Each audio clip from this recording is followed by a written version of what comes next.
I knew before our boss opened his mouth. Maybe it was the smug little quirk at the edge of Nelson's lips. Maybe it was just my gut, twisting like it always did when something was about to go terribly wrong.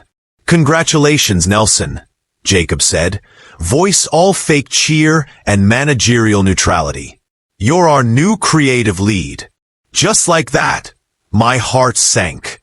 Not dropped, sank, slow and suffocating, like it was being dragged underwater with weights tied around it. My ears rang. My jaw clenched so tightly I thought I might crack a molar. Still I clapped, applauded the golden boy in his perfectly tailored navy suit, while inside I wanted to flip the damn conference table over. Nelson stood, smiled that PR-polished smile, said something gracious and humble that made everyone laugh like he'd solved world hunger instead of stealing what I'd bled for. It was supposed to be mine.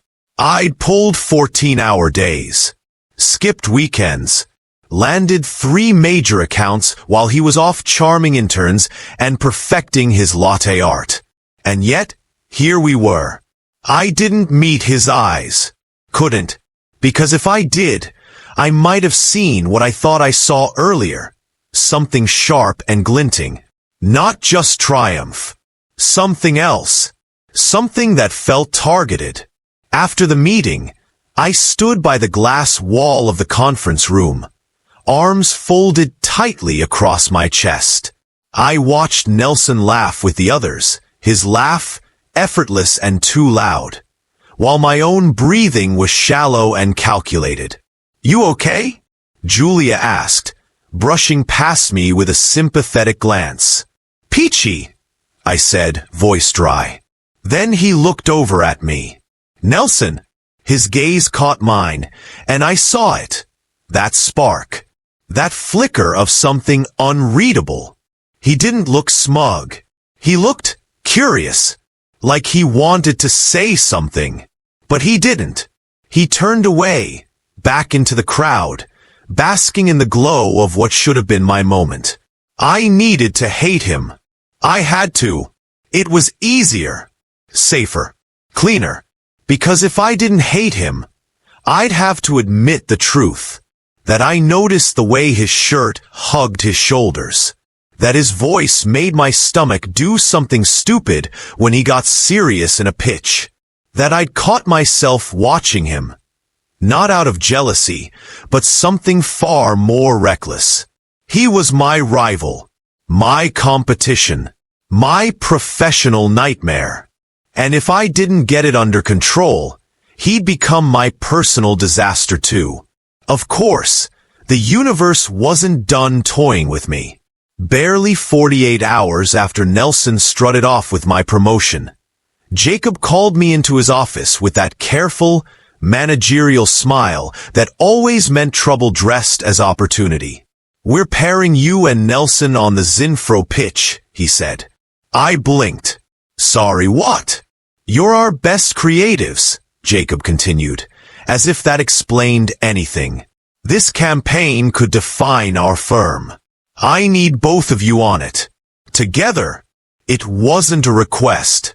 So now we sit across from each other in the war room, a long table between us, scattered with printouts, mood boards, and half-drunk coffee.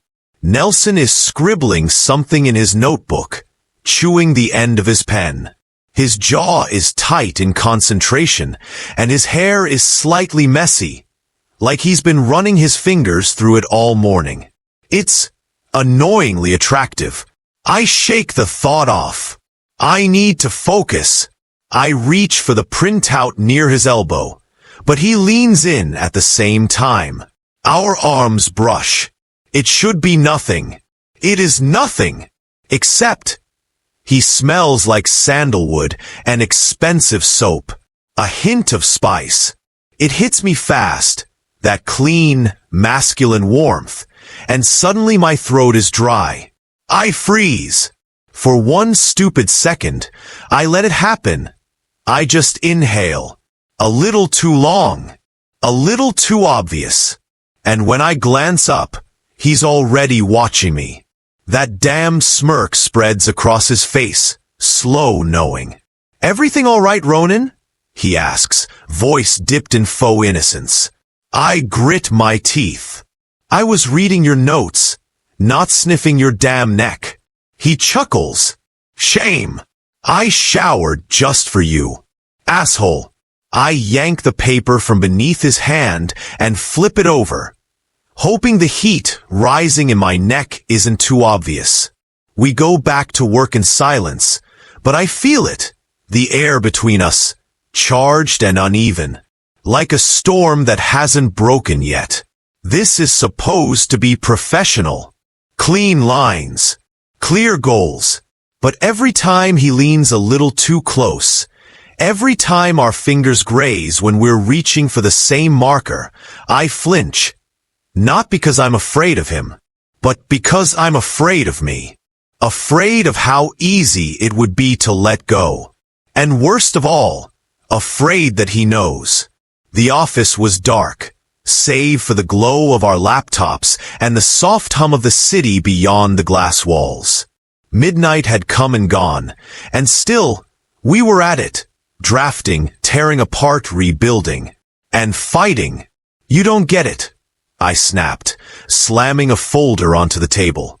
"That tone doesn't match the brief. Zinfro isn't trying to be edgy. It's trying to be trusted." Nelson rolled his eyes. "And safe is boring, Ronan. They're hiring us to push boundaries, not to wrap their brand in bubble wrap and hope for the best. God, you're so full of yourself, and you're terrified of taking a risk." The tension had been simmering for days, maybe longer. It boiled over in a single heartbeat. I crossed the space between us before I even realized I'd moved. He stood his ground, eyes flashing, that infuriating smirk still tugging at the corner of his mouth. I jabbed a finger into his chest. "You think just because you got the promotion, your ideas suddenly shit gold?" He caught my wrist before I could poke again, holding it firmly. "Don't touch me if you don't mean it," he said, voice low. It wasn't a warning. It was a dare. I didn't pull away. He didn't let go. We were too close, too far gone, and his lips were right there. My breath hitched. I should have turned around. I should have said something cutting and stormed off like always. But I didn't. I leaned in. His breath brushed mine. And then I kissed him. Hard. It wasn't sweet. It wasn't careful. It was months of tension and unspoken things crashing through in one reckless, desperate moment. His mouth answered mine like he'd been waiting. Like this had been inevitable. I pulled back, shocked at myself, at him, at everything. He looked dazed. So I kissed him again. Softer, slower this time. Just to prove I could. Just to see if it felt as dangerous as it did the first time. It did. When I stepped back, he didn't speak. He just stared, lips slightly parted, eyes unreadable. I picked up the folder I'd thrown earlier and walked out of the room, heart slamming against my ribs like it wanted to break free. It was stupid, a mistake, but I could still taste him on my lips. And I knew I'd do it again. Something shifted. I feel it in the quiet moments between chaos. He used to be noise, Nelson, always talking, always provoking, always there. But lately, he's been a kind of silence too. The kind that pulls you in, settles in your bones, makes everything else blur around the edges. He makes me laugh now. Not in the polite way you laugh in meetings to be professional. I mean really laugh. The kind that slips out before you can help it. Leaves your ribs aching and your guard cracked open. We were working late again last night. Because apparently, that's our thing. and he said something stupid about Zinfro's mascot looking like an emotionally unavailable hedgehog, and I lost it. Actually had to sit down. And instead of laughing with me, he just watched. Like he liked being the reason I came undone. I keep catching myself watching him too. During meetings, my eyes drift to his mouth while he talks. How he licks his bottom lip when he's thinking. Or the way his brow furrows when someone pitches a half-baked idea, and he's too polite to shut it down. And I hate how much I notice now. Like how his shoulders drop a little when he's tired, or how he slouches ever so slightly when he relaxes, as if his spine finally forgives him for being perfect all day. Worse is the way he says my name now.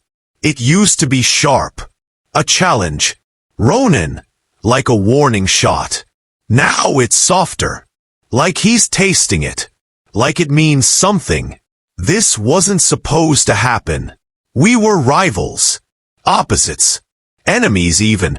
It was all about outworking, outsmarting, outshining him. Not about sharing cab rides home and lingering in front of his apartment, like maybe he'll ask me in again. Not about brushing his fingers when I hand him a pen and feeling like I've been touched. Not about waking up in my bed still smelling him on my skin and feeling safer than I ever have. We were supposed to beat each other, not break down and fall into bed like the world was ending. But when he laughs, when I make him laugh, something inside me settles. Like I've known him longer than I have. Like my body remembers something my mind still refuses to admit. And that terrifies me more than anything. Because if this is real, if this is more than lust or loneliness or proximity, then I don't just lose the game. I lose my armor. And I don't know who I am without it. The plan was simple. Burn off the tension. Scratch the itch. Walk away. We danced around it for weeks. Tight glances, accidental touches that lingered too long, a kiss that turned into too many. So when it finally happened, when we stopped pretending and gave in, I told myself it didn't mean anything. Bodies don't lie, but they don't have to tell the whole truth either. At least, that's what I thought, until I woke up next to him. The office was miles away. So were the noise and the need to win. In his apartment, in his bed, it was just him, Nelson and me, and the kind of quiet that doesn't ask questions. I should have left, but I didn't. I stayed there, wrapped in sheets that smelled like him, warm, clean, and just a little too intimate.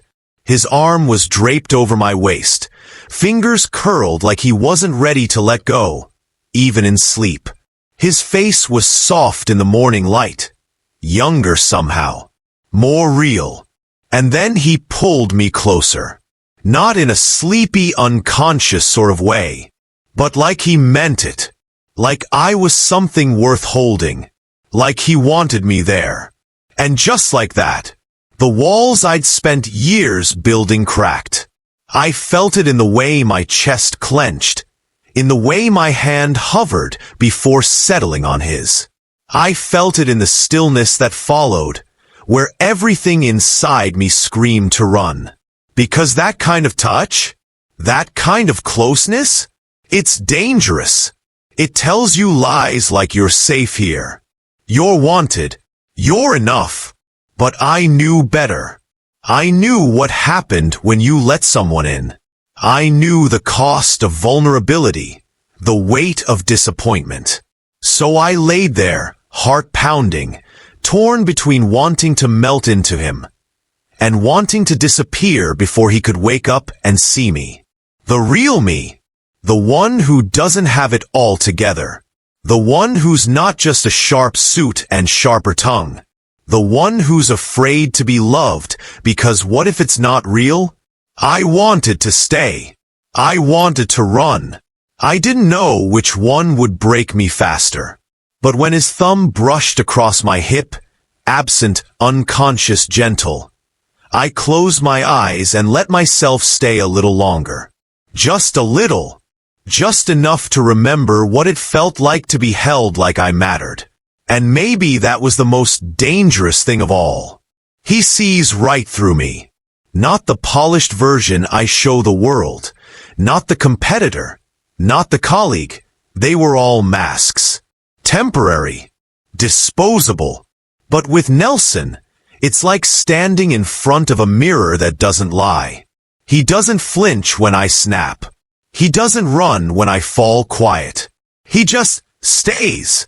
That morning, after the night we crossed every line, I waited for him to treat it like a mistake. But he didn't. He made coffee. He offered me the good mug. The one with the sarcastic quote he pretends not to like. He kissed my temple on autopilot, like we'd done it 1,000 times before. And I realized something terrifying. I wasn't scared because he saw too much. I was scared because, for the first time, someone wanted all of it. The ambition, the pettiness, the damage, the ache. Me. I'd spent so long convincing myself I didn't need anyone. That needing meant weakness. That connection was just a distraction. But here he was, my rival, my undoing, loving me in a way that didn't ask for anything but truth. And maybe that's all I ever wanted. Not to win. Not to prove anything. Just to be seen. And still be held.